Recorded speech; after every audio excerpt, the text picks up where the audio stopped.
কিছু কিছু খারাপ প্রতিবেশীর কথা না করলে আর হয় না, বুঝছেন? এরা হলো কিরম মারবে জানেন? যদি মনে করেন যে আপনি একটু ভালো আছেন, ভালো খাতেছেন পড়তেছেন, এগে সহ্য হবে না। এরা ক্যাম্বাই আপনারা টাইনে নিচাই আশ্রয় নামান যায়, সেই চিন্তাই থাকবে। তা থাকবে বাবা, তোরা থাক, তারপরেও তাকে শান্তি নেই। কেন শান্তি নেই জানো?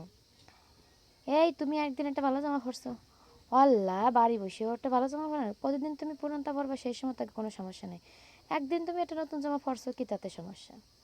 তুমি এক জায়গা ধরো তোমার স্বামীর আগে একটা পুরনো বাইক ছিল, সেই সময় গিয়েছো ঘুরতে, কোনো কোনো কথাটা তো হবে না। কিন্তু যেদিন তুমি নতুন একটা বাইক নিয়ে যাবা, একটা সেলফি টেলফি তুলে ফেসবুকে আপলোড দেবা, এদিক সেদিক করবা, ওই সময় ও বাবা আমাকে কি গাড়ি নাই, আমরা কি দেহাই বেড়াই নে, একটা নতুন গাড়ি কিনছে তাইতে যাই দাও সেলফি টেলফি তুলে আপলোড দেওয়া গেছে, এরকম এরকম করবে।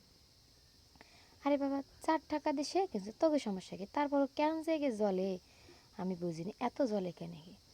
তারপরে ধরো তুমি একটা জিনিস কিনছো, জামা কাপড় 3 পিস, তার দাম নিয়েছে ধরো 3,000, কিন্তু সে যদি শোনে, সে তো কাপড় চোপড় চেনে না, ধরো সে তো চেনে না বা ওই ওই লেভেলের তা পড়ে নাই, সে করবে কি, তুমি এটা 3,000 টাকা, এর দাম হলো 1200-1300 টাকা, 3,000 টাকা দাম হতেই পারে না।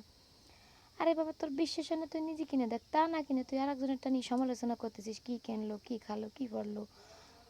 স্বর্ণের একটা জিনিস কিনছো তুমি, ধরো এই ধরেন আমি একটা স্বর্ণের একটা জিনিস কিনছি, যাও কিছু কবে কি ও এর দামে এনেছে নাকি, নিজেরটার কিন্তু খুব দাম, সে নিজে যদি কোনটা কিছু পরে তার দাম ধরো সে যা কবে তাই ঠিক থাকবে, কিন্তু অন্যকে যদি টাকা দিয়ে কেনে বা বলে যে আমি এইটা দিয়ে কিনছি এই কি, তার কোনো দামই নেই তার কাছে গেল।